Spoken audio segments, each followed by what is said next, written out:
अस्सलामुअलैकुम वरहमतुल्लाहि वबरकातुहू। जनाब मोहतरम शौकत साहब, सदर उत्तर प्रदेश मजलिस इत्तेहादुल मुस्लिमीन, मोहतरम जनाब अली साहब, फर्जन जनाब अतीक साहब,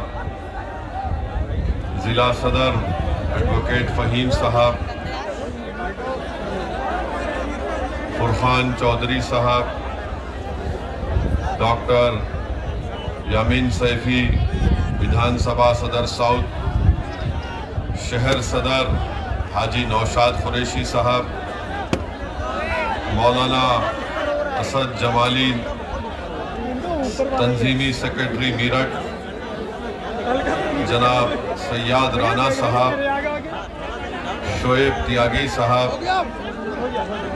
मोहतरम जनाब पवन राव अम्बेडकर साहब, नौफिल रोमानी साहब जनरल सेक्रेटरी यूपी, खारी खालिद साहब सदर जमीयत उलमा मीरठ, डॉक्टर मेहताब चौहान साहब वेस्ट यूपी के इंचार्ज, फरहान जुबैरी साहब, हाजी शाहिद सैफी साहब, आवेदक प्रत्याशी साउथ मीरठ, इमरान अंसारी, अनस कुरैशी, विनोद जाटव साहब, मौलाना एजाज साहब, हाजी साहिद साहब, गुलाम साबिर साहब जनरल सेक्रेटरी यूपी, हाजी शाहिद खाजी अंसारी वेलफेयर सोसाइटी के सदर हैं, मोअज़्ज़िज़ हाज़रीन इकराम, बुजुर्गान मिल्लत, मेरे नौजवान साथियों, आपका बेहद शुक्रिया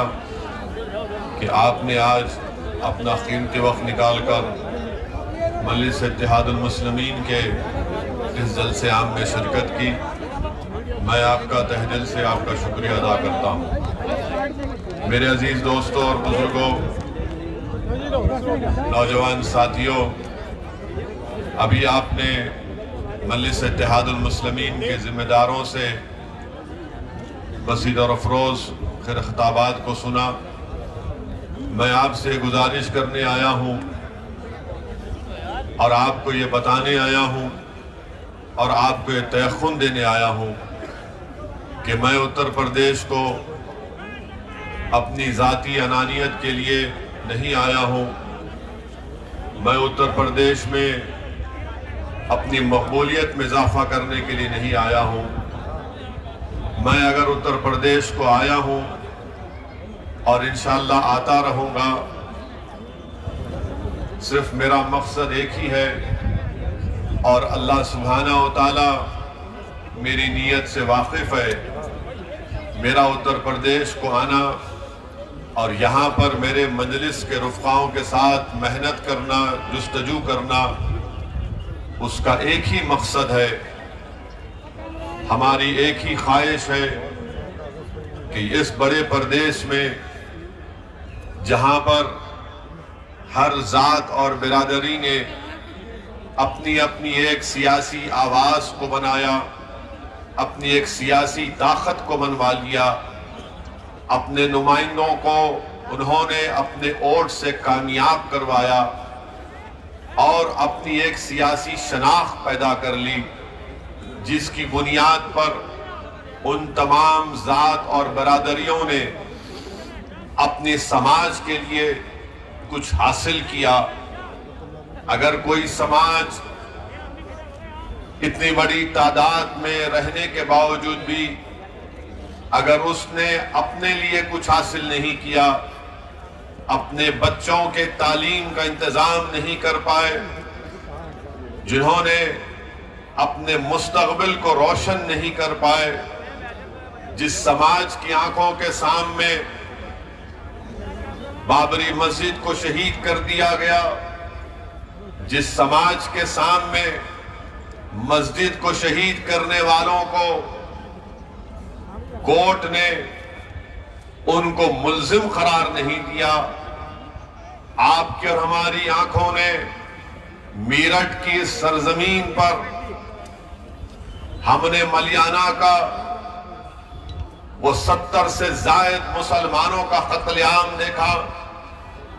आपने मीरठ में हाशिमपुरा में 40 से जायद मुसलमानों को यूपी की पीएसी पुलिस ने ले जाकर नदी के किनारे में उनको गोली मारकर उनको हलाक कर दिया, शहीद कर दिया।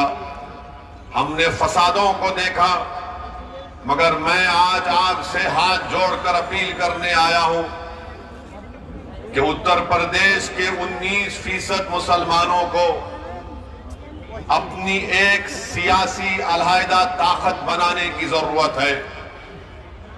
आपको अपनी लीडरशिप को बनाना है। आपको, अगर आप चाहते हैं कि उत्तर प्रदेश में आपको आपका हिस्सा मिले, आपका मुकाम मिले, आपको इज्जत मिले, आपसे नाइंसाफी का खात्मा हो, आपके मासूम बच्चे और बच्चियों को स्कूल मिले, नौजवानों को कॉलेज मिले, नौजवानों को नौकरी में उनका हिस्सा मिले, पुलिस का जुल्म का खात्मा हो, तो याद रखो आपको एक सियासी ताकत बनना पड़ेगा। जिस तरह उत्तर प्रदेश में दलितों ने और खास तौर से जाटवों ने बहन मायावती को अपना नेता बनाया, जिस तरह उत्तर प्रदेश के यादवों ने मुलायम सिंह यादव को अपना नेता बनाया, जिस तरह यहां पर हर समाज के लोगों ने जाटों के लिए चौधरी चरण सिंह से लेकर अजित सिंह से लेकर आज उनके बेटे ये कहते हैं कि जाट हमारे साथ है। मेरे अजीज दोस्तों और बुजुर्गों, यहां पर कुर्मियों ने कई नेताओं को अपने पैदा किया। कितनी ऐसी बिरादरियां हैं, ठाकुर हैं, जो आज उत्तर प्रदेश के मुख्यमंत्री को योगी जरूर है मगर उसको अपना ठाकुर नेता मानते हैं। ब्राह्मण समाज के लोग हैं। एक गवर्नमेंट ऑफ इंडिया में नरेंद्र मोदी की सरकार में एक मंत्री है जिनका नाम टेनी है, क्योंकि उनका ताल्लुक ब्राह्मण समाज से, उनकी गाड़ी से उनके ही घर में एक साजिश रचाई गई और उस साजिश के नतीजे में उनके बेटे ने अपनी गाड़ी से 4 किसानों को रौंद दिया। मगर नरेंद्र मोदी जो अपने आप को बड़ा बहादुर वजीर आजम कहते हैं, वो ब्राह्मण समाज को नाराज नहीं करना चाहते और टेनी को अपनी कैबिनेट से नहीं हटाते। क्यों नहीं हटाते? क्योंकि अगर मैं इसको हटाया तो उत्तर प्रदेश के ब्राह्मण समाज के लोग नाराज हो जाएंगे। अपने ही गाड़ी से उनके बेटे ने 4 किसानों को खत्म कर दिया। मैं आपको ये मिसालें इसलिए दे रहा हूं ताकि आपको अंदाजा हो जाए, आपको जानकर तकलीफ भी होगी कि मलियाना का फसाद कब हुआ था। मलियाना का फसाद मई 34 साल हो गए। 70 मुसलमानों को गोली मारकर शहीद कर दिया गया था। अब तक मुकदमा खत्म नहीं हुआ है। 800 तारीख कोर्ट ने दी और हर तारीख 800 तारीख हो गई। माने क्रिमिनल लॉ की एक तारीख बन गई कि 70 मुसलमानों को 34 साल पहले गोली मारकर शहीद कर दिया गया, कत्ल कर दिया गया।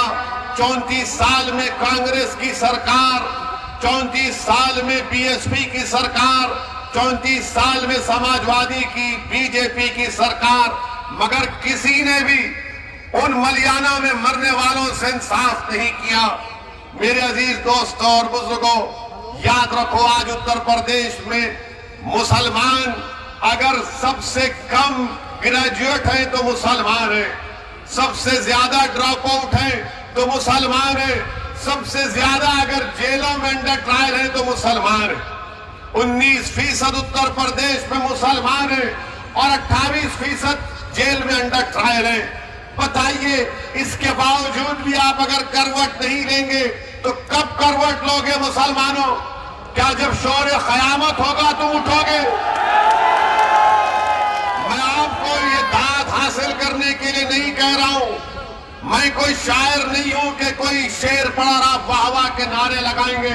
मैं आपको बता ये रहा हूं कि जब आप यहां से उठकर जाएंगे तो मेरी ये ऐन ख्वाहिश है कि आप में एक तब्दीली पैदा हो जाए, आप में एक सोच पैदा हो जाए, आप में एक फिक्र पैदा हो जाए, क्योंकि आपने बरसों इन तमाम सियासी पार्टियों का साथ किया।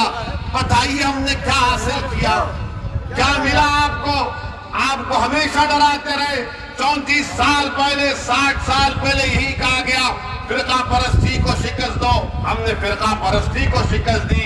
कभी कहा गया जनसंघ को हराओ, हमने जनसंघ को हराया। फिर कहा कि आपने कांग्रेस से नाराज हुए तो बीएसपी का साथ किया, उनसे नाराज हुए तो समाजवादी का साथ किया। आखिर आपने अपनी क़यादत क्यों नहीं बनाई? कोई कहेगा यहां पर कि नहीं, मीरठ से मुसलमान एमएलए बना, मीरठ से यहां पर इस इलाके से एमपी भी बना, मगर याद रखो वो तुम्हारा नहीं था। मुसलमान समाजवादी में भी है, मुसलमान बीएसपी में भी है, मुसलमान कांग्रेस में भी है, मुसलमान बीजेपी में भी है। मगर बताओ, क्या वो मुसलमानों का नेता है? नहीं, वो समाजवादी का नेता है, बीएसपी का नेता है। आपको अपना नेता पैदा करना पड़ेगा जिसको आप फख्र से कह सकें कि हाँ ये मेरा नेता है। आपने जिताया इनको, मगर वो चले गए बीएसपी में। आपने जिताया उनको, एमपी बने, इलेक्शन हार गए तो किसी और दूसरी पार्टी के चौखट पर चले गए। मैं आपको ये बताने आया हूं कि आप अपने वोट से अपने नेता को बना सकते हैं। ये काम आपको करना और इंशाअल्लाह हम करेंगे। आपका साथ, आपका ताउन रहेगा तो यकीनन ये काम होगा। डरने और घबराने की जरूरत नहीं है। हर आदमी आता है हर पार्टी का। अभी मुझे बताया गया कि आज के जलसे आम में आने से पहले बाद समाजवादी के और बीएसपी के नेता आवाम को रोकना चाहते हैं, पुलिस के जरिए से चेकिंग करा रहे हैं। अरे आप क्यों चेकिंग करा रहे हैं? क्यों इस्तेमाल कर रहे हैं पुलिस को? समाजवादी बीएसपी के नेताओं, बताओ क्या तुम मुसलमानों के नेता हो या तुम समाजवादी बीएसपी के नेता हो? वोट का जब मामला आएगा तो आकर कहेंगे कि हमको वोट दे दो।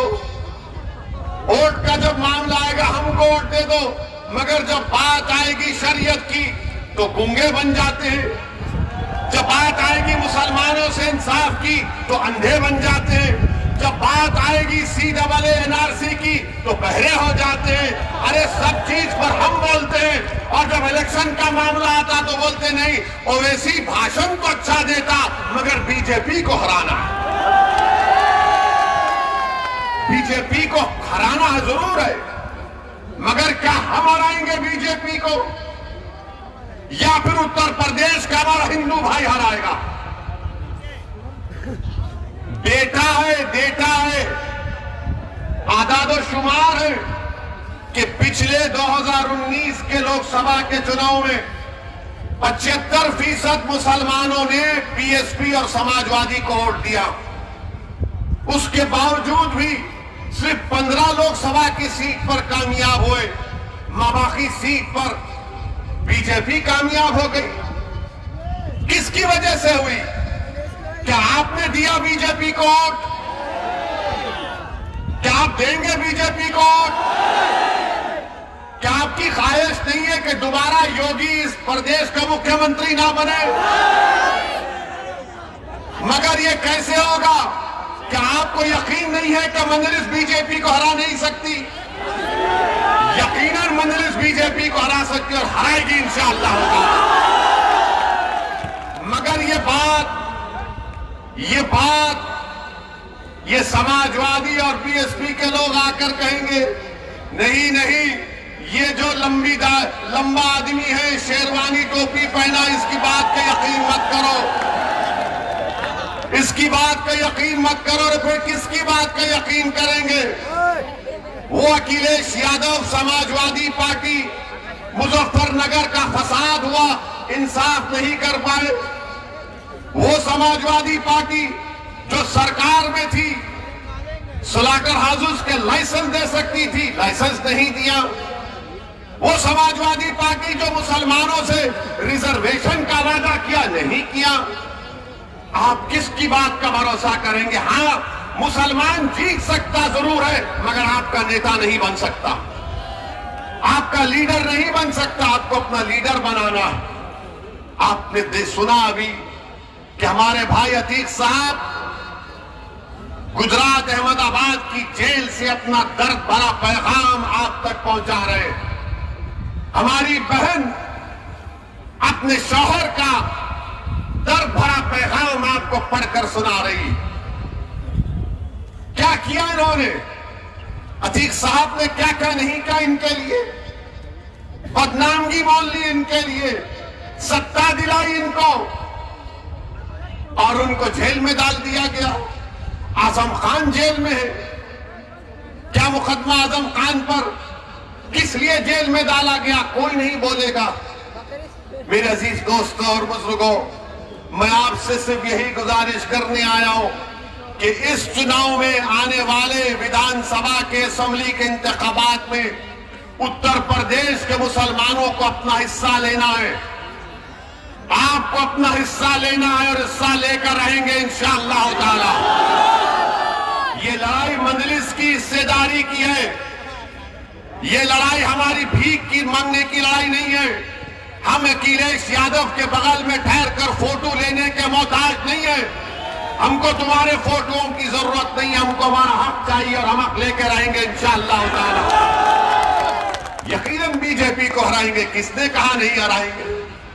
अभी हम सुन रहे थे कि मीडिया के लोगों ने हमको मैसेज भेजा कि उत्तर प्रदेश में किसी जगह पर नरेंद्र मोदी देश के वजीर आजम ने कहा कि गंगा एक्सप्रेसवे से सबको फायदा पहुंच जाएगा। गंगा एक्सप्रेसवे से भारत के प्रधानमंत्री ने कहा कि गंगा एक्सप्रेसवे से सबको फायदा पहुंच जाएगा। इतने 1000 करोड़ की मंजूरी दी। नरेंद्र मोदी जी मीरठ शहर में ट्रैफिक का प्रॉब्लम हल नहीं कर सके, वो गंगा एक्सप्रेसवे बनाएंगे। गंगा एक्सप्रेसवे बनाएंगे। कितना लंबा लंबा छोड़ते हैं। बिजली बम्बा बाईपास मीरठ का मोदी जी कब से बन रहा है? अखिलेश के जमाने से चल रहा है। वो मुकम्मल नहीं हुआ। मोदी जी बोले गंगा एक्सप्रेसवे बना दूंगा मैं। आज आप देखते हैं कि वजीर